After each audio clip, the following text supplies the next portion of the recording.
Listo. Bueno, en la semana pasada, en la clase anterior, estábamos hablando sobre el aspecto de la Constitución. ¿Qué era una Constitución? ¿Cómo estaba formada? Inclusive vimos aspectos del artículo primero constitucional. Y estábamos viendo las diferencias entre una restricción, una suspensión y una vulneración a derechos. El primer punto de la clase que les quiero que veamos es que la Constitución, así como está establecida, maneja un parámetro de reglas. Hay que recordar que cuando vemos al derecho, hasta tenemos una definición del derecho. La definición del derecho más básica que puede recitar prácticamente cualquier estudiante es: el derecho es el conjunto de normas que regula la actividad humana. Y es entonces que nos vamos a dar cuenta que todo está regulado por el derecho, inclusive cuestiones muy personales como el aspecto de estudiar, tener hijos, el aspecto de la intimidad personal y la información están reguladas por el derecho.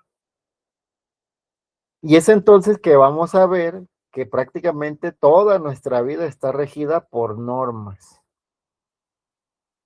Va a haber normas jurídicas, que son las que pertenecen al derecho, y va a haber normas de otro tipo, como por ejemplo las normas religiosas. Dependiendo de qué religión profesen o si no profesan ninguna, también ustedes se rigen por ciertas directrices, ¿no? Por ejemplo, yendo a un punto muy general, los 10 mandamientos, ¿no? De la religión judeocristiana, que es no matarás, no robarás. Y estos principios a la vez van a impregnar a otro tipo de normas. Por ejemplo, las normas religiosas que nacen en el pasado, pues vienen a verse repletas dentro de ya el derecho positivo. Y por eso tenemos dentro del Código Penal, por ejemplo, el tipo penal de homicidio, que dice: comete delito de homicidio el que priva de la vida a otro y tendrá una pena de 8 a 20 años.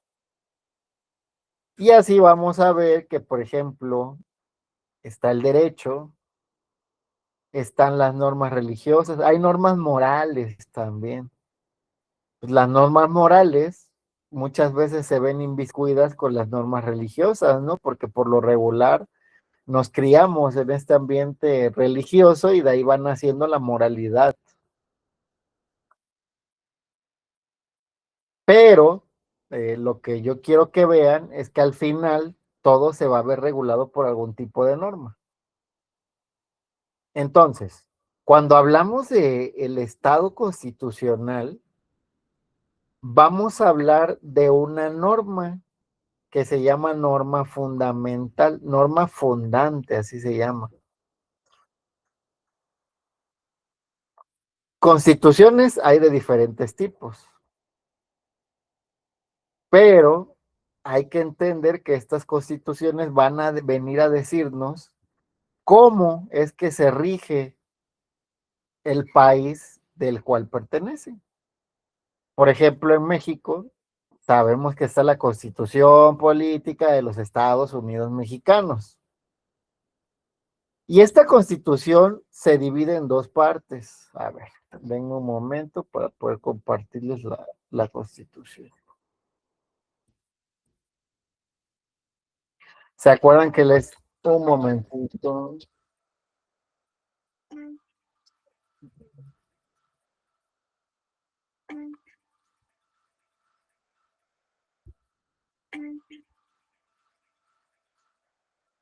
Ya. ¿Se acuerdan que les dije, no? Que esto era como una Biblia, que así luego se lee. Y entonces vean que aquí dice Constitución Política de los Estados Unidos Mexicanos, que reforma la de 5 de febrero del 57.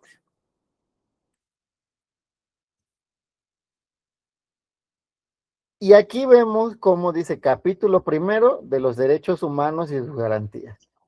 Entonces, esta constitución está conformada primero por una parte que se llama parte dogmática. La parte dogmática nos va a venir a decir los derechos de las personas. ¿Cómo es que pueden garantizar esos derechos? ¿Se acuerdan que hablábamos de que el derecho es una cosa, pero la garantía es otra? El cómo yo puedo ejercer ese derecho. Pero ya cuando nos vamos más adelante del artículo 29, de un momento,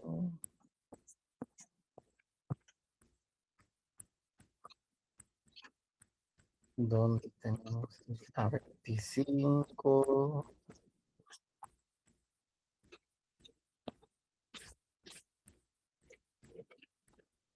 28, 29. Miren. Artículo 29, que también lo vimos un poquito, y de ahí el artículo 30. Pero vean que ya el artículo 30, aunque trae algunos derechos, por ejemplo, el derecho de tener una nacionalidad y cómo es que las personas nacen, vean qué trae. Son obligaciones de los mexicanos. Y entonces es aquí que ya podemos ver que ya no solo hay derechos, sino que también tenemos el subsecuente con las obligaciones. Y a partir de este punto es después del artículo 29 que vamos a ver la parte orgánica de la Constitución. Vean, son obligaciones de los ciudadanos de la República. ¿Qué nos quiere decir esto? Bueno, la parte dogmática de la Constitución nos va a venir a decir los derechos que tiene cada persona. La parte orgánica, no crean que es eso, ¿no? De los jugos o de los tés o algo orgánico. Se refiere a organización, a organizacional. Entonces, cuando uno dice la parte orgánica de la Constitución, es cómo es que se van a organizar. ¿Quiénes? Los poderes. El poder ejecutivo, el poder legislativo, el poder judicial, los organismos constitucionalmente autónomos y los ciudadanos. Y ven, pues por aquí podemos ver ese punto de la soberanía nacional y la forma. Esto ya meramente es la organización. Excelente, sin ningún inconveniente, Idalia. Vean, ¿qué dice? La soberanía nacional reside esencial y originalmente en el pueblo. Todo poder público dimana del pueblo y se instituye para beneficio de éste. El pueblo tiene en todo tiempo el inalienable derecho de alterar o modificar la forma de su gobierno. Desde aquí ya nos va diciendo cómo es que México se va a constituir, cómo es que México se organiza. Vean el artículo 40, es voluntad del pueblo mexicano constituirse en una república representativa, democrática, laica y federal, compuesta por estados libres y soberanos, en todo lo concerniente a su régimen interior y por la Ciudad de México, unidos en una federación establecida según los principios de esta ley fundamental. Bueno, lo que van a ver aquí es que al final la Constitución va a tener una parte de derechos y va a tener otra parte de cómo es que se va a organizar el Estado. Ya vimos que es democrática, laica, federal y compuesta por estados. Esa es la organización que va a tener el país. Y vean aquí, ¿qué nos dice? Según los principios de esta ley fundamental. A ver, de un momento, porque ahí vamos a entrar a otro tema, un poco corto, pero sí es muy interesante de saber respecto del derecho constitucional. A ver, denme un momento, para que abra una nueva pestaña. Y aquí vamos a poner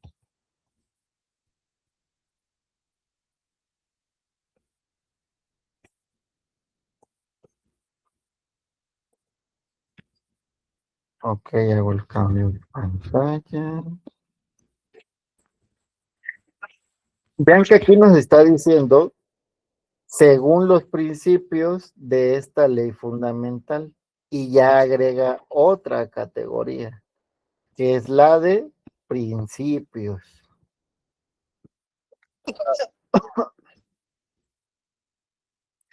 Les haré una pregunta. ¿Ustedes qué entienden por principios? En este sentido, como específicamente es del derecho constitucional y es un curso introductorio a este tipo de derecho, pues les preguntaría en sentido general, para ustedes, ¿qué es un principio? ¿Cómo identifican algo que es un principio? ¿Qué entienden por principio? Los escucho. ¿Se podría considerar que son normas fundamentales? Ok, normas fundamentales. Pero, ¿qué me quieres decir cuando dices una norma fundamental?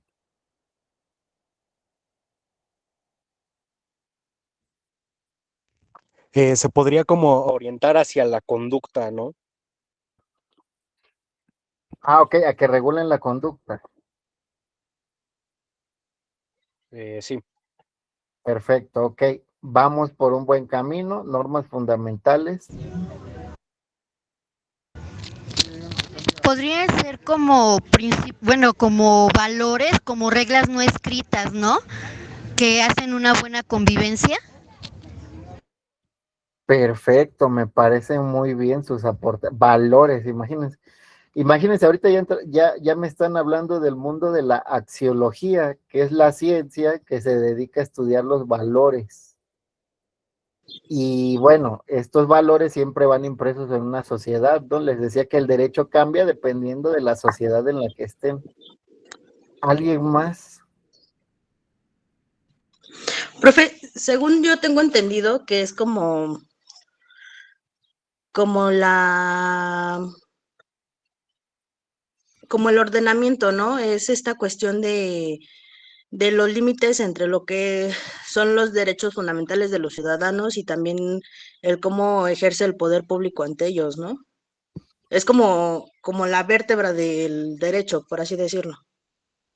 Ok, perfecto. Me parecen muy bien sus participaciones.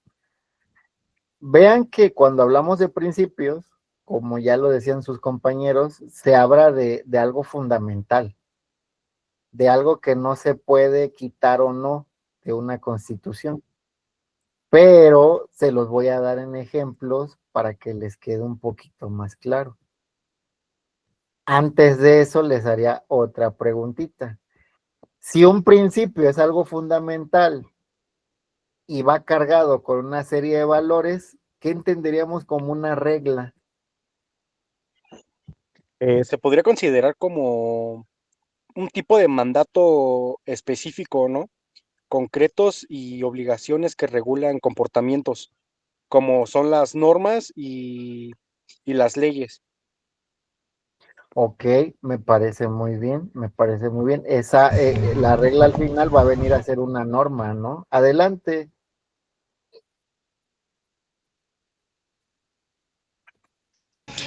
Sería como un lineamiento ya más formal, ¿no? Ya algo más inflexible, ya algo más estable, ¿no? Perfecto, Alan, perfecto, Ingrid. Tenemos ahí, el punto es ese, ¿eh? Así como lo mencionan, algo más formal, algo inflexible, pues sí, cuando ustedes escuchen la palabra regla en derecho, imagínense la regla, ¿no? La que utilizaban ustedes en primaria, en secundaria, en preparatoria. Esa regla que está derechita, derechita, derechita, y sirve para medir algo de un punto a otro. Como lo mencionaban, esa regla no se dobla. ¿Qué pasa si se dobla? Se dobla, se rompe. Entonces la regla no debe de romperse. Aquí les voy a dejar unos ejemplos muy claros. Vean. Reglas.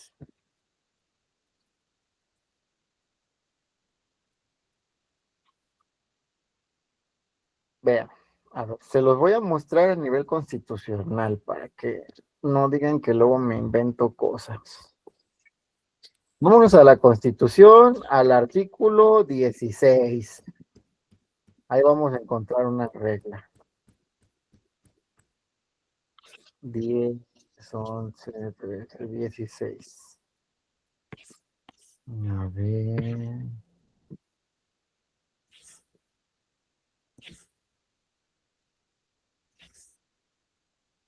Aquí, vean. Donde estamos, vean, artículo 16, párrafo primero, segundo, tercero, cuarto, quinto, sexto, séptimo, octavo, noveno, décimo. ¿Y qué nos dice?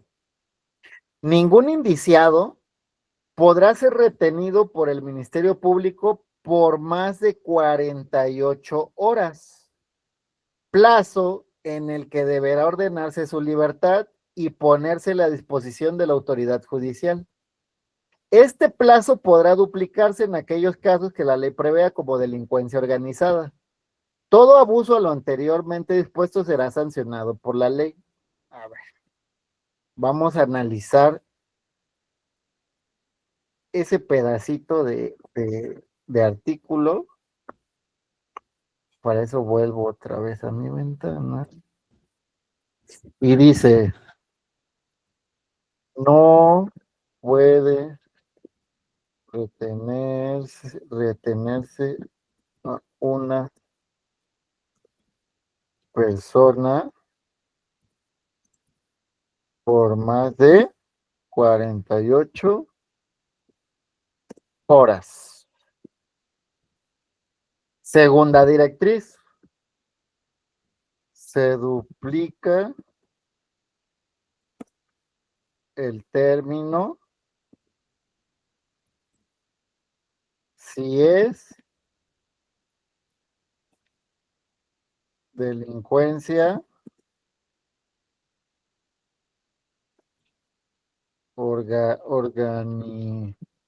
organizada.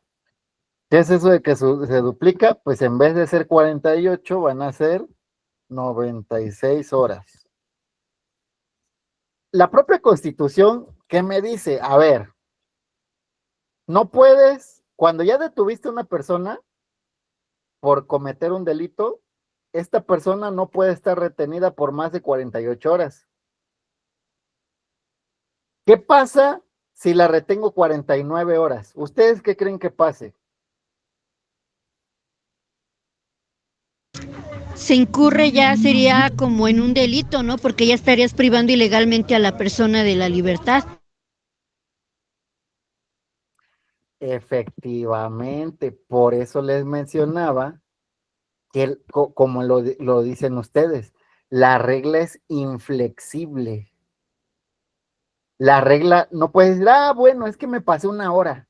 ¿Pero qué es una hora, no? 48, 49, que la pasen. No, claro que no. Como lo menciona su compañera, la autoridad que detiene más de 48 horas ya está incurriendo en un delito, privación ilegal de la libertad. Porque la regla está bien constituida. La regla está ahí. La regla dice no más de 48 horas. Pueden ser menos, pueden ser 24, 25, pero si pasa de 48, ya estamos desobedeciendo la regla constitucional. Excepción, delitos de delincuencia organizada. Ok, a ver, un secuestro. Bueno, como en un secuestro es un delito de delincuencia organizada, puedo retener a esa persona por 96 horas. Pero ¿qué pasa si la retengo a la hora 97? Igual, eso desobedece un mandato constitucional.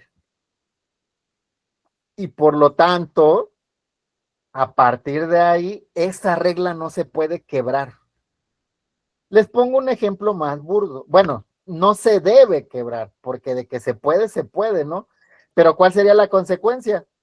Primero, la detención sería ilegal. Segundo, quien te retuvo, o sea, el Ministerio Público, la policía, estaría incurriendo en un delito. Les pongo un ejemplo muy simple porque me fui a delitos, pero les pongo un ejemplo administrativo. Un ejemplo que todos hemos vivido. Voy manejando por la calle y se pone el semáforo en rojo. ¿Qué me indica el semáforo en rojo?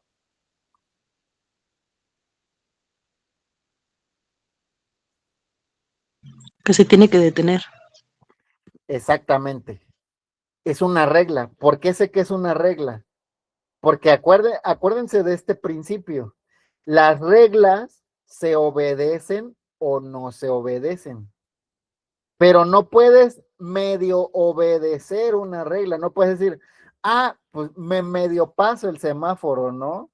O pues me lo pasé, pero yo no quería. No, no, no, no. ¿Te lo pasas o no te lo pasas? Entonces la regla es así como lo decía su compañera, inflexible. Sí va a tener ciertas excepciones. ¿Cuáles? Pues imagínense una ambulancia que lleva a una persona que está muriendo y la tiene que llevar de urgencia al hospital. Bueno, esa ambulancia sí podría pasarse el alto. Pero en sentido general, para todos los demás, esa regla sigue siendo inflexible. Les dije que el derecho no es absoluto, tiene sus excepciones. Entonces, quiero que recuerden eso. La regla se debe de obedecer y si no se obedece, conlleva una sanción. Si yo me paso el alto, viene una infracción.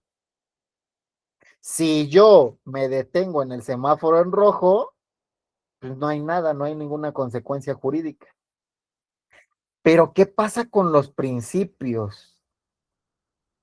Aquí en los principios se llega. Esperen un momento.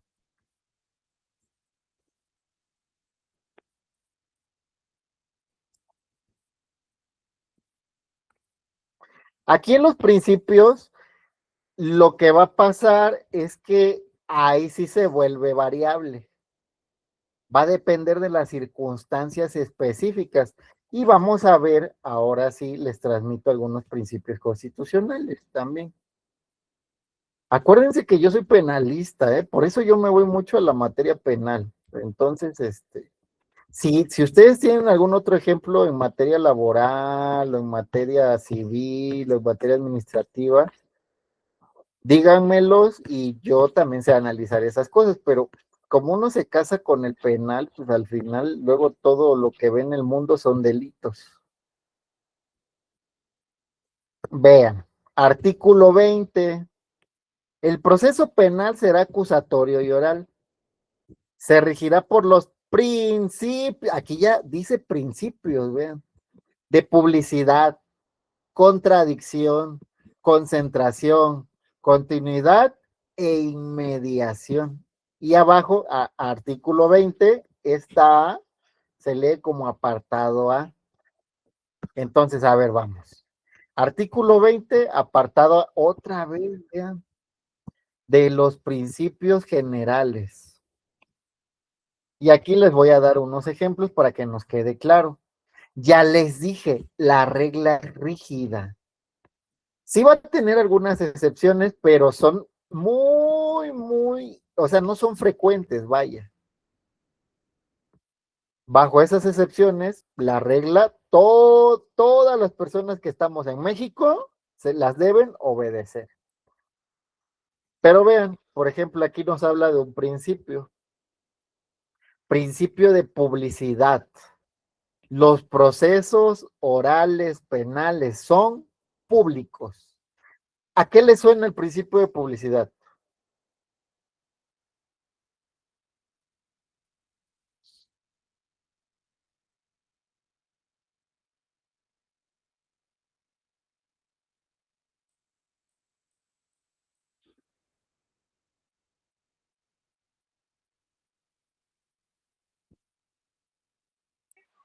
Me parece que es como las audiencias deben de ser abiertas al público. Perfecto, Alan. No lo pudiste haber dicho mejor. Según el principio de publicidad, las audiencias, toda audiencia que se lleve en materia penal, cualquier persona que esté interesada o que quiera ingresar, no se le puede negar el acceso. Pero acuérdense que un principio se modula, o sea, un principio tiene que verse en el caso en específico. Por ejemplo, y en esta audiencia hay menores de edad, niños, niñas y adolescentes. Y se van a usar los datos de esos niños. Imagínense que la víctima es un niño de 8 años de abuso sexual. Está la víctima y está la persona imputada. ¿Ustedes creen que cualquier persona puede entrar a esa audiencia? No, de hecho, me parece que en esas cuestiones, profe, se tiene que garantizarle al niño sus derechos, entonces por lo tanto se tienen que tomar otro tipo de medidas que incluso en ocasiones el menor de edad no está ahí presente, sino que lo tienen aparte o se hacen incluso grabaciones en las cuales el niño puede ir acompañado de un especialista y esa transmisión se hace ante todos los demás para que el niño no esté presente y llegue a una revictimización. Perfecto, Cassandra, muy bien. Efectivamente, el principio de publicidad se moldea a los casos que sucedan. Y como lo menciona su compañera, cuando hablamos de esta publicidad, no siempre va a haber publicidad. Si hay menores de edad, hay que reservar la identidad de esos menores por los derechos que tienen de sus datos personales, por su derecho al libre desarrollo de la infancia. Y es entonces, como lo menciona Cassandra, que también no se debe revictimizar a un menor. Por lo tanto, se toman otras medidas, que la audiencia sea privada, o sea, que solamente estén las partes ahí, los que van a llevar el proceso, que la identidad del menor sea reservada. Por eso hay veces que ven que dicen al menor de siglas FRO, ¿no? No, no dan su nombre, solo dan las siglas. Y entonces, esta publicidad no es absoluta. No en todos los casos va a ser posible que una audiencia sea pública. ¿Ven la diferencia? Una regla se obedece o no. Un principio se va moldeando. Entonces, otro ejemplo. Cuando hablamos de delitos de delincuencia organizada, estos delitos de alto impacto, delitos de secuestro, delitos de robo de hidrocarburos, delitos de narcotráfico. Cuando hablamos de ese tipo de delitos, también vamos a ver que la publicidad no se puede dar. ¿Por qué? Porque puede correr más peligro la persona que asista a la audiencia pública y por lo tanto declaran la audiencia privada. Adelante, Karina. Buenas tardes, profesor. Qué bueno que ya se encuentra mejor. Aquí estaba checando los principios de publicidad. Ahorita me puse Sí. más o menos a investigar y estaba viendo que el soft power que hace Corea del Sur es un ejemplo de principio de publicidad y es una manera de darse a conocer como Hollywood en Estados Unidos, México, inclusive México tiene también su soft power en este caso, que sería el tequila o el mezcal. Ok, ¿Estoy en lo ok. correcto o no? Pero, a ver, es que me introdujiste un término extraño. Soft power. Es que yo estoy estudiando relaciones internacionales. Pues es el poder blando, pues. Ah, ok, ya te entendí, sí, sí. Pero es que fíjate que hay una pequeña diferenciación. Te voy a decir por qué. Porque tú me lo hablas a nivel social, o sea, a nivel Es de cultural sociología. porque el soft power define la cultura o lo que representa a tu país. El hard power también Estados Unidos usa el hard power, que es el poder duro en las armas, en la presión, en los aranceles. Ese es el poder fuerte, el poder duro. En este contexto, por decir Corea del Sur, usa el K-pop para decir aquí estamos bien, es parte de nuestra cultura y lo estamos llevando para que nos representen ante todo el mundo. No sé si me explico. Ok, sí. Mira, aquí la diferencia va a radicar en que el punto del principio bueno, los principios de publicidad los vamos a ver inmiscuidos en el derecho. Y en el derecho cambia un poquito la estructura, porque como es netamente jurídico, vamos a entender que no todo va a ser público, sino que va a tener sus modulaciones. ¿Cuáles van a ser las modulaciones? O podemos llamarlo también límites a esos principios. Los derechos humanos de las personas. Ah, ya, Entonces, ya, ya. ahí Eh, es entonces donde aquí veo yo, una... ajá, sí, yo también ya me di cuenta de que yo me estoy viendo más internacionalista y usted se está enfocando directamente al derecho penal. Al derecho constitucional. Al Ajá. derecho constitucional. Ajá. Entonces, sí, se puede hacer esa transición. Lo que pasa es que, como les menciono, yo soy abogado en Derecho Constitucional, doy clases de Relaciones Internacionales en Derecho Constitucional y a partir de ahí es de donde retomo este tipo de conceptos. Como ustedes tienen la carrera de Relaciones Internacionales, eso lo pueden trasladar a los conceptos que ustedes conocen. Porque bueno, yo no tengo la carrera de Relaciones Internacionales y entonces pues, yo todo lo tomo a partir del derecho.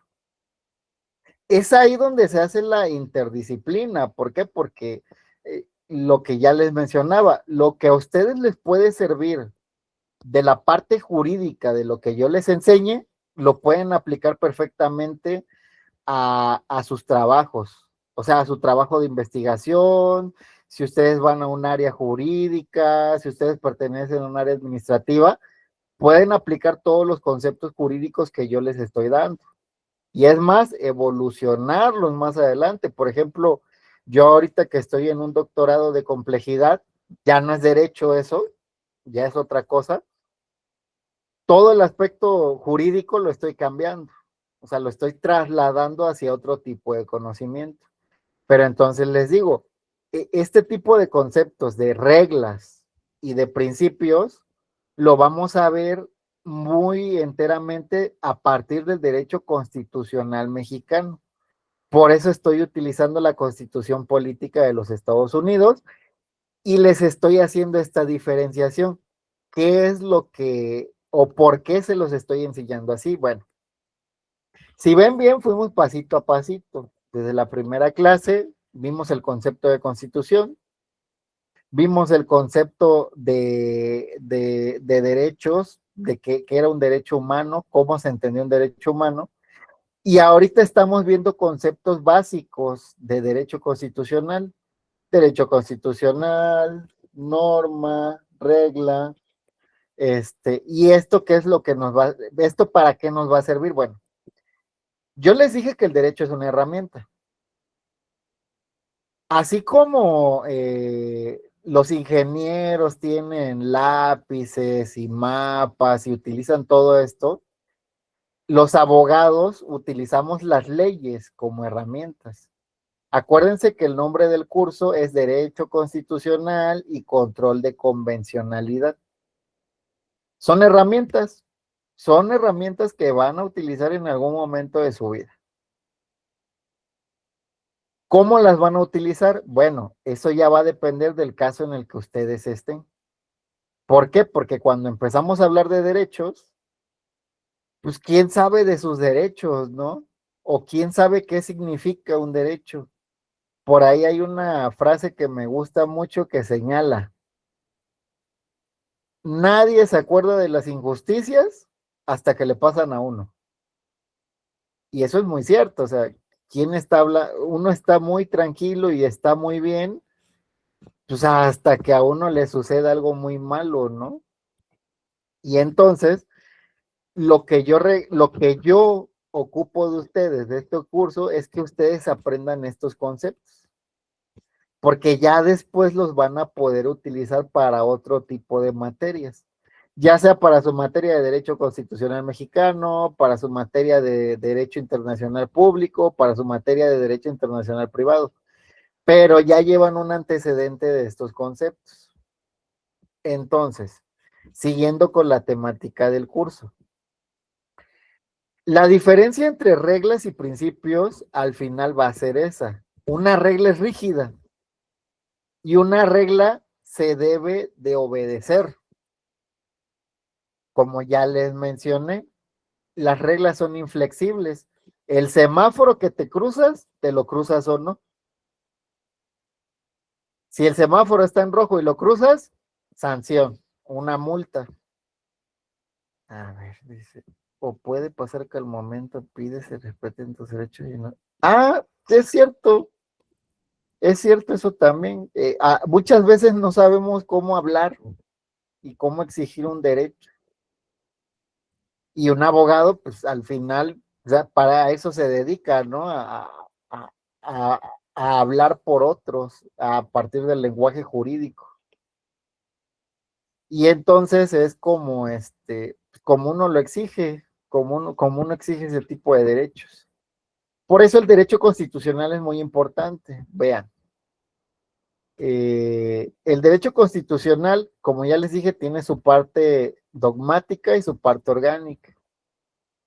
Su parte dogmática va a contener otros derechos y van a ser muchos, ¿eh? O sea, vamos a ir viendo, nos va a dar tiempo, yo siento que sí nos va a dar tiempo, vamos a ir viendo cada uno de los derechos y cuál es el medio por el cual ese derecho se puede exigir. Ya hablábamos, ¿no? Del amparo, de algunos casos en los que había algún tipo de problema porque no sabían cómo exigirlo, pero la forma o la solución era tramitar un amparo.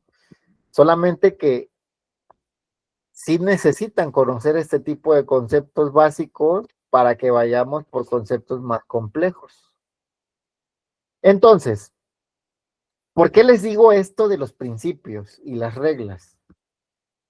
Cuando hablamos de una constitución, vamos a hablar de un principio. De hecho, aquí lo están viendo. Se llama principio de legalidad. Este principio de legalidad, créanme que suena muy tonto. Suena algo de, ay, pues si todos lo saben, ¿no? Si todos lo saben. Pero es parte medular del derecho, porque sin ese principio no existiría el derecho. Es más, les voy a poner aquí la definición de principio de legalidad. Toda orden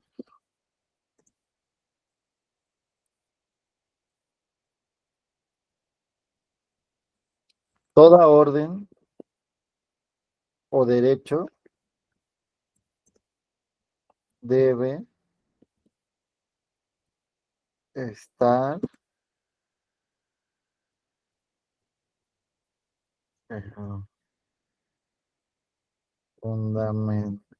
fundamentada en una ley. Así de sencillo es este principio de legalidad.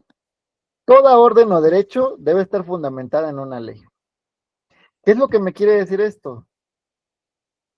Bueno, el primer punto que me quiere decir, a ver, denme un momento.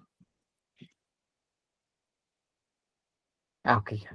Ajá, el primer punto es que las autoridades, cuando hablo de autoridades, acuérdense que ya les dije, son los niveles de gobierno, los niveles de gobierno y los órdenes, porque acuérdense que está el nivel estatal, el nivel municipal y el nivel federal.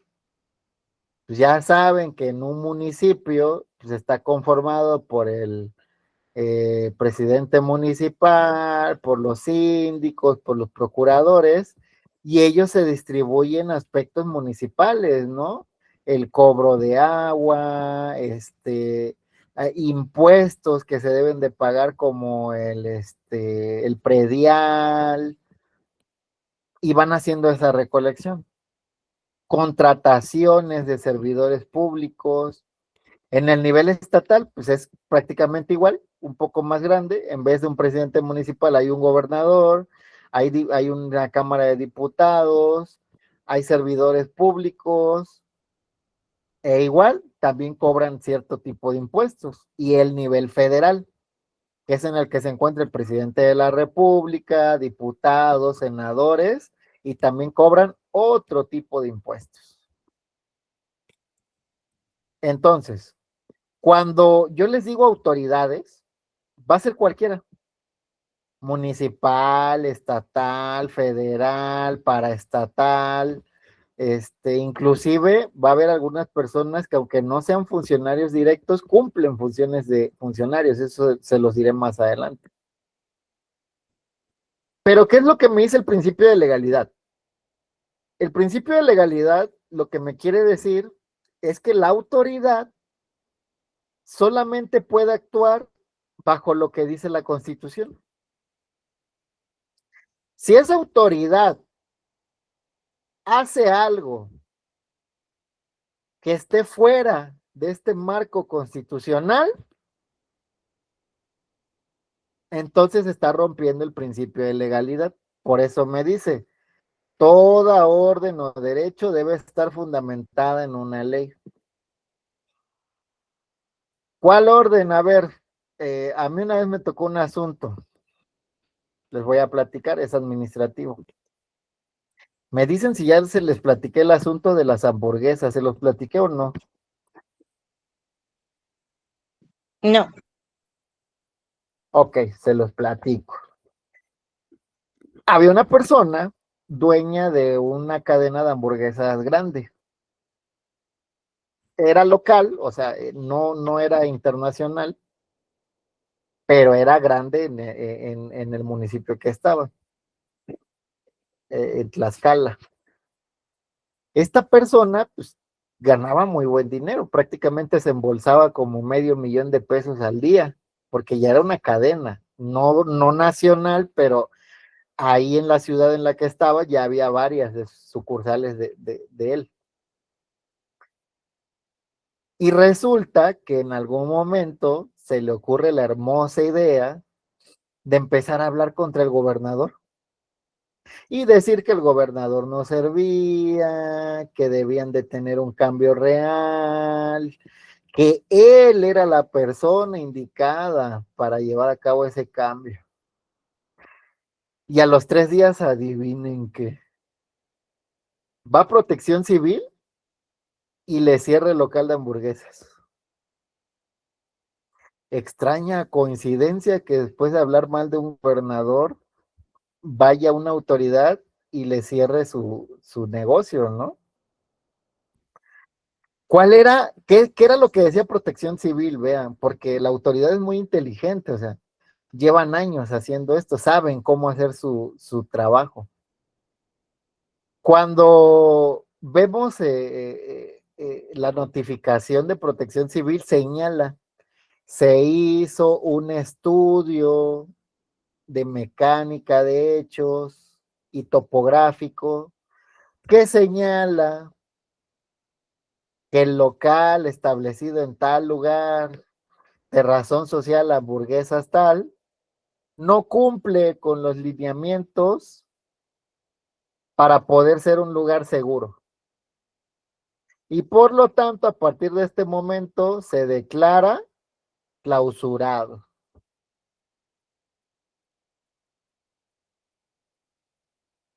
Primer punto.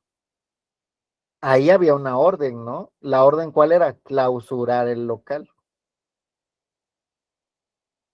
¿Era la autoridad que debía de clausurarlo? Eso es cuestionable. ¿Por qué? Porque cuando uno estudia el asunto, nos damos cuenta de que Protección Civil nunca fue a ver el local. O sea, no envió a alguien experto para ver si el local cumplía con los requerimientos necesarios. Solamente lo clausuró, o sea, sacó su escrito, mandaron a alguien a sellar las puertas y órale, clausurado. Adelante, Idalia. Según yo, primero tienen que notificarle antes de ir a clausurar.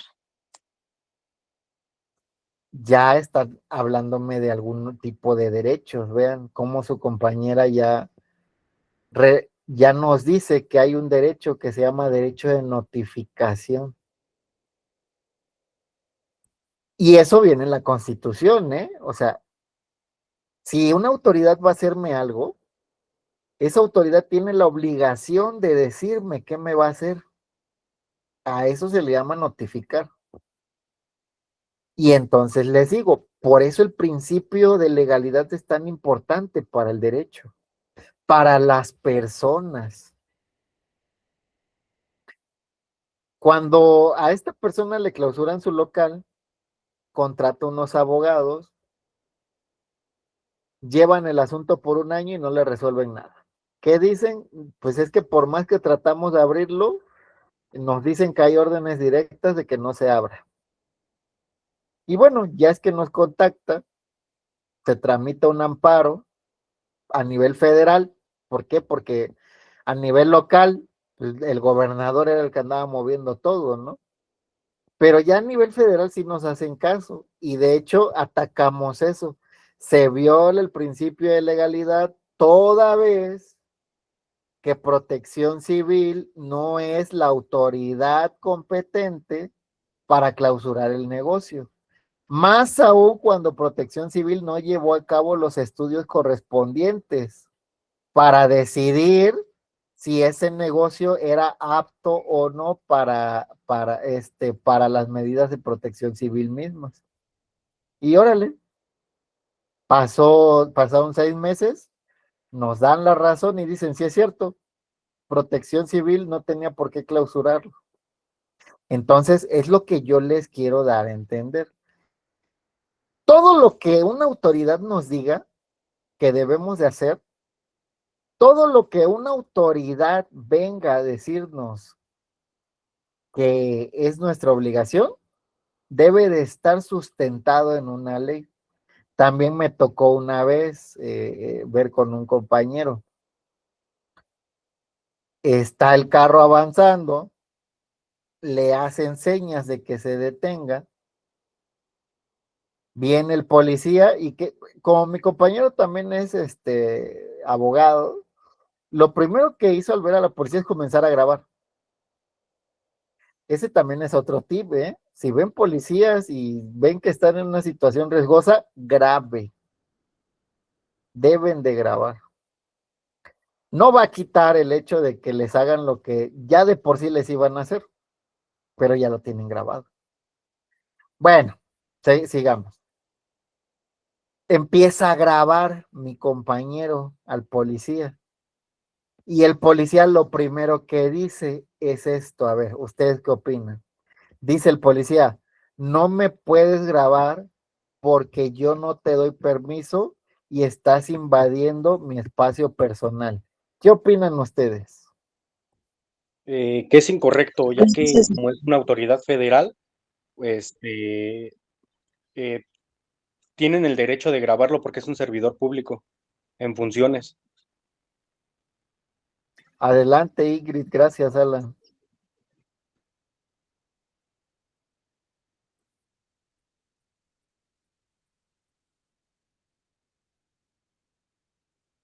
Ay, creo que Ingrid ya no quiere hablar.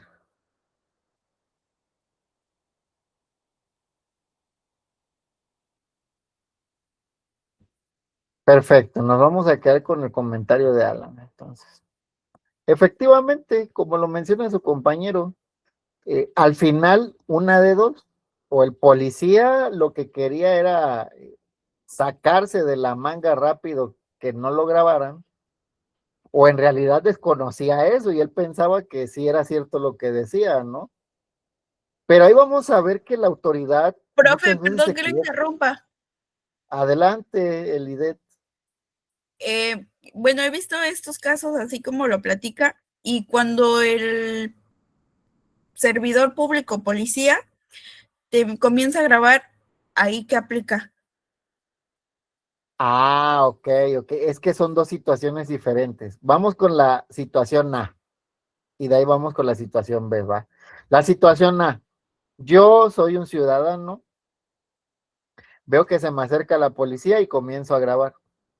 Como lo mencionaba su compañero, el policía tiene un carácter, tiene una función y su función es de servidor público. Cuando uno es servidor público, ya nos señalan las leyes que uno está expuesto a este tipo de interacciones. Por ejemplo, cuando está trabajando y en esa labor de trabajo pues va a infraccionar a alguien o va a detener a alguien, él no puede decir que se invade su privacidad. ¿Por qué? Porque en ese momento de servidor público él no tiene privacidad, no tiene esa privacidad personal. ¿Por qué? Porque está en su carácter de servicio público. Cosa diferente. Yo como ciudadano voy a molestar a mi vecino que es ¿qué quieren? Profesor de la Rosario Castellanos, ¿no? Son servidores públicos. Pero lo voy a molestar a su casa en un momento en el que él no está trabajando. Ah, no, ahí sí tiene esa intimidad personal, tiene ese derecho de intimidad. Pero mientras esté en funciones, en sus labores, el carácter de servidor público va a hacer que esa esfera que dice que de intimidad que tiene se pierda. Por lo tanto, sí es legal grabar a una autoridad solamente cuando está en funciones. Ahora va tu pregunta, Elide. Este es el escenario B. El servidor público me graba a mí. Va, veo que estoy, que viene la policía, le digo, oye, cálmate, te voy a grabar, y agarra el policía, se pone violento y dice, no, pues yo te grabo primero, y agarra y saca su celular y empieza a grabarme. Ok, primera pregunta, ¿yo soy servidor público cuando estoy ahí? ¿Sí o no? No. No, Segunda pregunta, si no soy servidor público, ¿está invadiendo mi intimidad personal, sí o no? Sí. sí. Exactamente. El servidor público no puede grabarte a ti. Hay una excepción, ahorita se las voy a decir. ¿Qué es lo que pasa, Elidet, si el servidor público te graba? Incurre en una responsabilidad, así de sencillo. ¿Qué es Profe, lo que de tiene? hecho, Sí, perdóname, adelante, adelante. apenas nosotros tuvimos una situación así con mi mamá. Iba rumbo al trabajo, ella es enfermera, entonces comenta, retomando lo del semáforo precisamente, comenta que ella se estaciona detrás de un de una, de una unidad de transporte público. Entonces, la camioneta de nosotros pues no alcanza a ver el semáforo de la parte de arriba porque estaba obstruyendo la visibilidad el vehículo. Entonces dice que cuando se arranca el vehículo, ella pues por inercia arrancó detrás de él, pero lo que no se había percatado es de que se estaba pasando el semáforo. Entonces dice que cuando ella alcanza a ver el rojo en automático, luego ella se para, pero no obstruía tanto la avenida. Entonces dice que del lado derecho venían saliendo otros vehículos y a uno sí le estorbaba.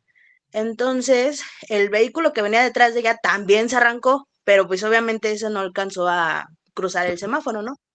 Ella quedó entre un cuarto de semáforo.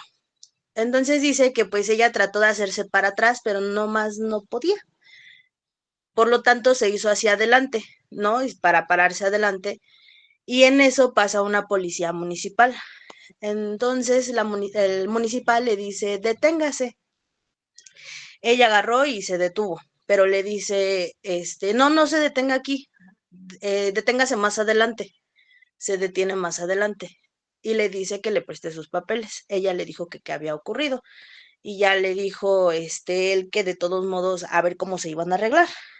A lo que ella le contesta, para empezar, tú no eres policía vial, eres municipal. Yo estoy haciendo caso a las indicaciones que tú me estás dando, pero lo que estás tratando de hacer, pues es incorrecto. A lo cual él le contesta y le dice, no, no se preocupe, ahorita le marco al vial. Estuvo mi mamá parada ahí como 2 horas esperando al vial hasta que por fin apareció uno. Este señor, el de la municipal, dice que le empezó a gritar que porque quería prácticamente que le dieran dinero para que ella se fuera. Y ella le dijo, no, dice, es que yo no tengo por qué darte dinero cuando en realidad ni siquiera tú eres un vial, ¿no? O sea, si me vas Sí, sí, a poner claro. una infracción, pues que sea en realidad una infracción, pero quiero aquí la autoridad correspondiente. Entonces este individuo agarró y le comenzó a tomar fotografías a ella. En cuanto llega al vial, ella le comenta al vial que él le tomó fotografías e incluso luego se fueron cuando llegó el vial. Posterior a ello, nosotros hicimos el reporte, el vial le dijo que no había ningún inconveniente, que así como estuvieron las situaciones se las explicó, le dijo que no había ningún inconveniente, que primero eran 2 llamadas de atención y a la tercera pues ya era multa y que como nunca había tenido ningún inconveniente con cuestiones de vialidad y todo eso, pues que nada más era una llamada de atención verbal y posterior a ello nosotros sí fuimos a hacer el reporte y le hicieron un acta administrativa al policía vial porque mi mamá alcanzó a tomarle fotografías a las placas y checar el número de la unidad. Muchas gracias, Caja. Vean, así como lo describe su compañera, así es. Bueno, así debe de ser, porque muchas veces la autoridad está tan inviscuida o tiene tantos problemas de corrupción que no se ve tan reflejada como lo menciona su compañera. Pero efectivamente, el primer punto que decía el IDET era, ¿qué pasa cuando la autoridad me graba a mí? Está incurriendo en una responsabilidad. ¿Qué es lo pertinente? A ver, ya les dije, el primer punto, grabar. Si se sienten inseguros, graben. Segundo punto, el policía debe de identificarse con su nombre y su número de placa.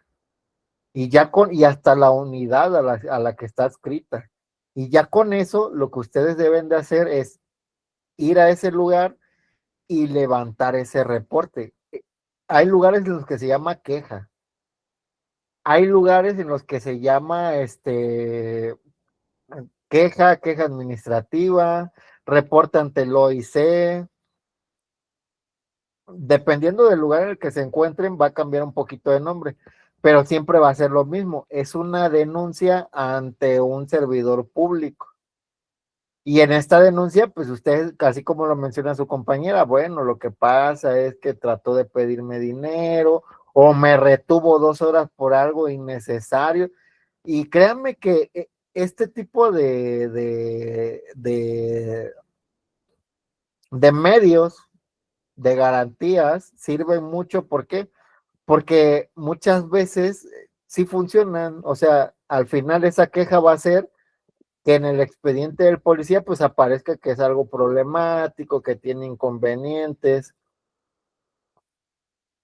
se denuncia por coacción y por... aquí lo llaman. Ah, ok, miren, vean, aquí tienen, hasta dan otro tipo de nombre, acta administrativa. Entonces, efectivamente, eso es lo que pasa, Lidet, que al final, si te graba un servidor público, como lo es un policía, un ministerio público, un federal, tú tienes ese poder de meter esa queja, de meter esa acta administrativa contra ese servidor. ¿Para qué? Pues en los subsecuentes sí les llaman la atención a este tipo de servidores públicos. Les decía una excepción. Esta excepción solamente está ocurriendo, a ver, denme un momento en lo que busco. Ah, esperen. Les envío la lista para que se inscriban el día de hoy en lo que les busco la nota. A ver, ¿dónde está el pase de lista?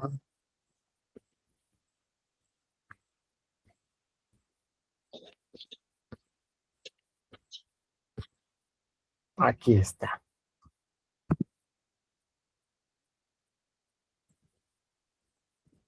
Ahí nada más me ponen su fecha y me ponen su nombre completo. Esto con el fin de que se les generen sus... También se les envió por aquí por el chat.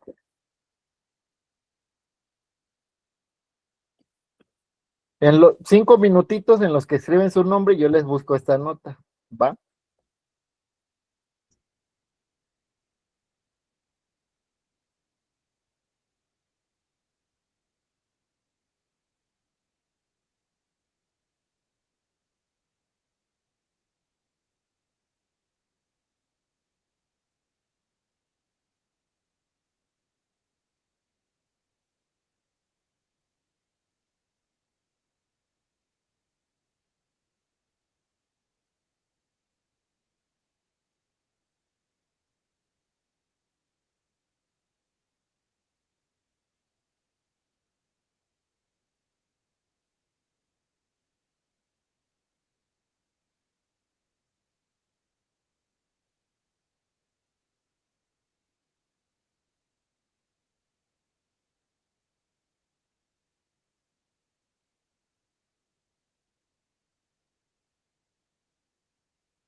Perfecto.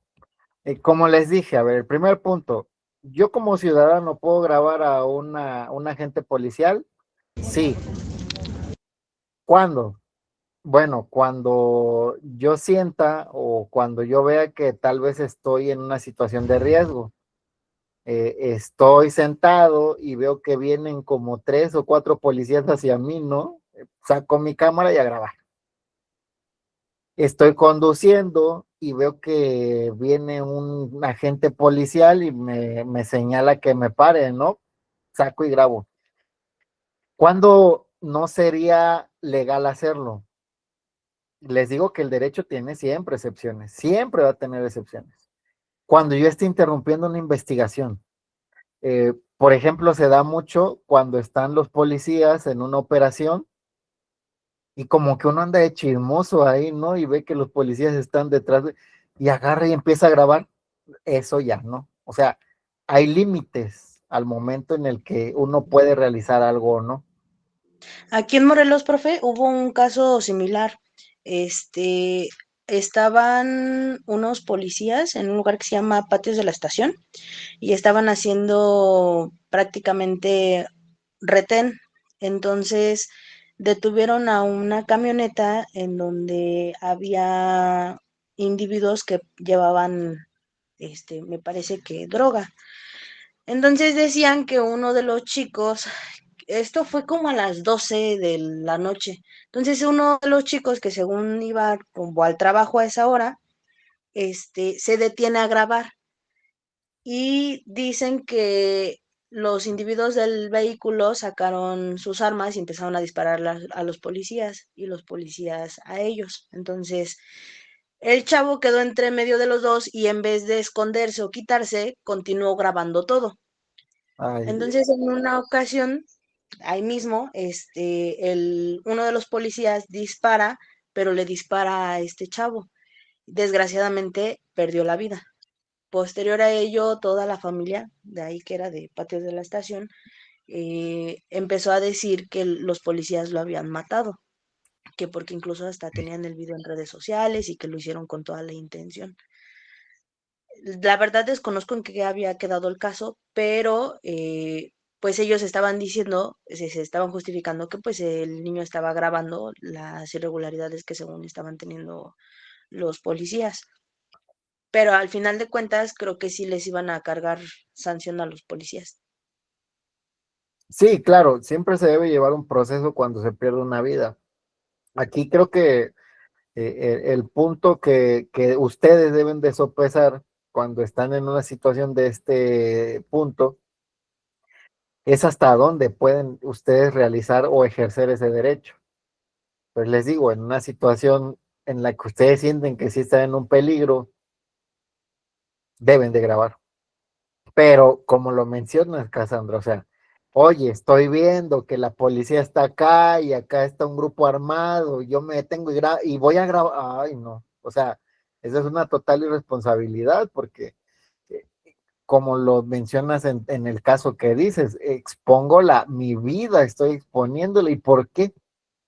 Para tener una grabación, y esa grabación de que, vamos a exponer las irregularidades de la policía en un tiroteo, o sea, en un lugar donde están fuertes, no, o sea, les digo que hay que saber medir ese límite de hasta dónde, pues, y sí, también a mí me ha tocado muchas situaciones en las que ven que la policía va y ahí va la persona, ¿y qué están haciendo? ¿Y por qué le está? Y, o sea, pues está bien no tener un control, pero también hay que ser medidos en la capacidad de hasta dónde podemos llegar con ese control.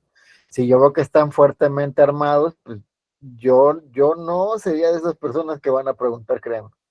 Siempre tengo la frase de que a mí no me gusta ser mártir. Entonces, amo mucho mi vida y amo mucho a mi familia como para exponerme a ese tipo de gravedades, ¿no? Y entonces les decía esto. Pueden grabar cuando tengan ese aspecto de sensación de peligro, de que necesitan grabar. Y va a cambiar el parámetro cuando ustedes puedan obstaculizar una investigación. Si ven que hay actos de investigación y ustedes van y empiezan a grabar, pues se podría suponer que ustedes están obstaculizando la investigación. Ahí sí ya los podrían detener por obstaculización de una investigación. En el otro punto, si el servidor público me graba, no puede grabarme. No puede grabarme. ¿Por qué? Porque yo soy una persona privada. Dos excepciones nada más. Primera excepción, ¿un policía puede grabar un lugar público? Sí, todos podemos grabar un lugar público. Yo estoy en el parque, saco mi celular y empiezo a grabar, pues se va a atravesar una que otra persona, ¿no? Y no porque esa persona diga, no me puedes grabar porque es mi derecho. No, no, no, no. ¿Por qué? Porque el lugar es público. Entonces, eso sí se podría realizar. Pero ya que esté grabando directamente hacia tu persona, no. Y aquí viene la otra excepción.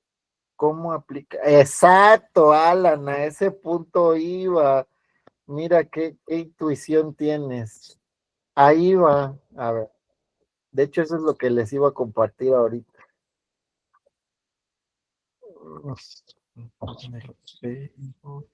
Aquí está.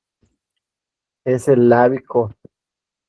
Que vean que ya hay estudios de esto que menciona Alan, del uso de cámaras corporales. Esto es muy utilizado en países anglosajones, o sea, Estados Unidos. Miren, el uso de cámaras corporales de las policías de México.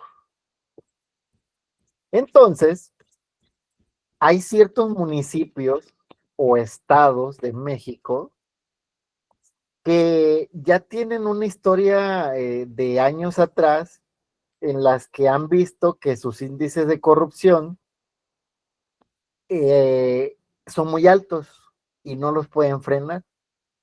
Y pues una justificación es que los policías actúan de forma oscura.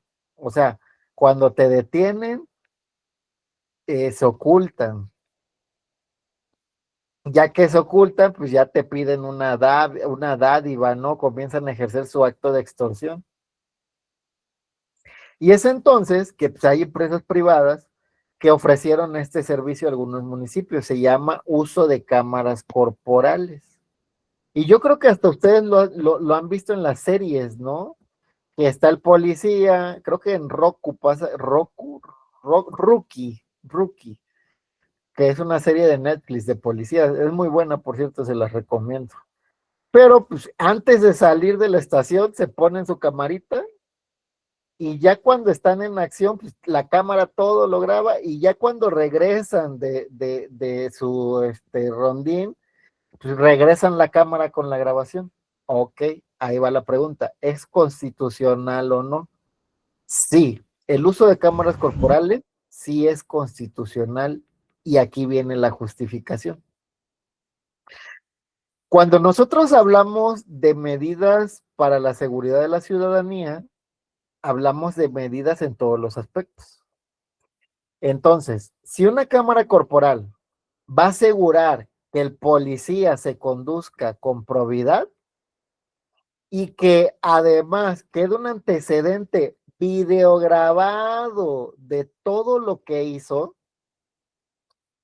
díganme qué pesa más, el dicho del policía, el dicho de la persona, del ciudadano, o la videograbación que queda en la cámara corporal.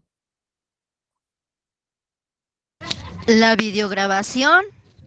Efectivamente. Entonces, la grabación de la cámara corporal por eso se justifica como constitucional, porque al final es el medio que puede utilizar el ciudadano para que lo que él diga se refuerce. Oye, vas a decir, no, lo que pasa es que el policía vino y me pidió dinero. Ah, ok. ¿Y cómo lo sostienes? Tenía una cámara corporal. Yo pido el registro de esa cámara corporal y que se revise. Ya ahí ya no queda margen para mentir. Sí, sí hay excepciones. Por ejemplo, ¿qué hacen unos? Apagan su cámara. Pues, ¿qué hago? No sé si la apago. Pero ya ese apagar de la cámara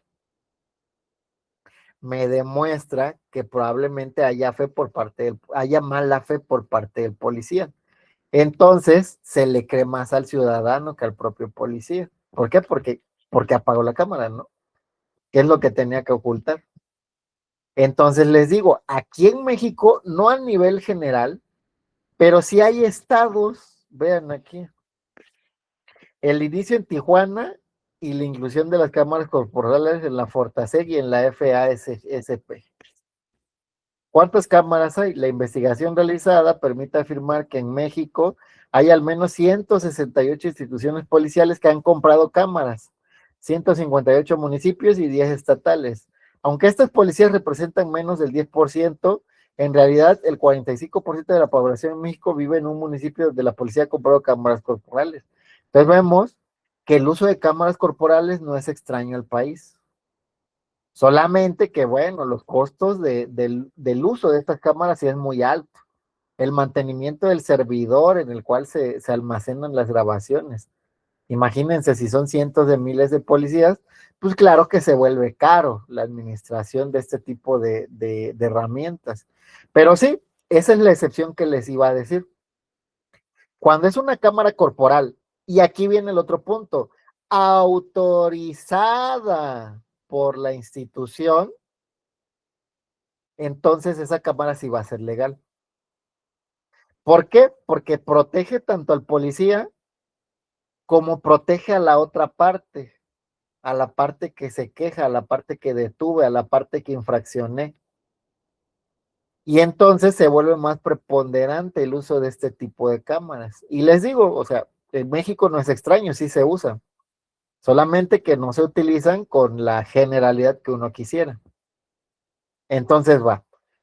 Hasta aquí, la remembranza va a ser que nos centramos en el principio de legalidad. Y vimos varios ejemplos. ¿Por qué? Porque al final en el derecho todo se mueve a base de casos, estudio de casos. Y esto es lo que pudieron observar el día de hoy. Cuando la autoridad te da un mandato y ese mandato no está sostenido de forma legal, ¿qué digo legal? Que esté en alguna ley, ese mandato es inconstitucional y lo puedo atacar. Ya en subsecuentes clases vamos a ver cómo se atacan estas arbitrariedades de la ley. Y les digo, ejemplos, ustedes me han platicado de muchos ejemplos. Yo al principio de la clase les dije que es un error pensar que el Estado te da derechos. El Estado, entre menos derechos tengamos todos, mejor. ¿Por qué? Porque gasta menos. ¿Cuánto creen que se gastan en estas cámaras corporales al mes? Es muchísimo dinero. Dinero que se podría usar en otra cosa. Y así siempre lo piensa el Estado. Entonces, los derechos al final son conquistas de las propias personas y que muchas veces se han pagado hasta con sangre. La educación pública, gratuita, obligatoria. Ahorita nuestra educación es gratuita hasta a nivel universitario, imagínense. En Estados Unidos hasta tienen que empeñar un riñón para poder estudiar en una universidad. Y aquí la educación universitaria es gratuita. Muy, muy difícil de acceder, sí, porque hay muchas personas que aspiran a entrar a la universidad. Pero al final, si logras accesar, yo me acuerdo, yo estudié en la Universidad Autónoma de Guerrero, yo soy de Acapulco, y allá sí nos cobraban poquito, 600 pesos al semestre. Toda mi licenciatura en Derecho salió en 3,000 pesos, imagínense. Entonces, o sea, es lo que les digo. Pero ¿qué tuvo que pasar? Bueno, los movimientos del 68, los movimientos estudiantiles en los que desaparecieron alumnos que se manifestaron. Este aspecto de lo que pasó aquí en Ciudad de México con los movimientos estudiantes, que al final pues terminaron matando, ¿no? La masacre que sucedió de estudiantes antes del Mundial de Fútbol. Entonces, ese es el punto que quiero que se quede, que al final la autoridad, aunque tenga una buena fe, muchas veces va a actuar fuera del rango constitucional o legal. Ya y luego les platicaré mi caso médico porque también es muy interesante. Yo creo que se los voy a platicar la última clase de qué es lo que me pasó y que también voy a demandar al Estado, van a ver, no se preocupen. Pero primero debo recuperarme un poquito. Hasta aquí, ¿tienen alguna duda? No, no, profesor. Perfecto. Vean que como estoy recién operado, solo me dieron permiso de dar clases 1 hora. Ahorita pues ya nos pasamos un poquito, media hora más, pero pues nos vemos el día viernes, ¿va? También ahorita ya me siento un poco cansado. Entonces por el día de hoy aquí la dejamos. En la tarde subo la grabación y nos vemos el día viernes si no hay ninguna duda. Tengan excelente tarde. Un gusto que hayan asistido todos Profe, ustedes. quiero Gracias. nada más para confirmar, ¿dijo hasta dentro de 8 días o sería hasta el lunes? Ay, perdón, esto ya es viernes. Es que, ¿sabes que ayer salí del hospital y pensé que era lunes? No, el lunes nos vemos.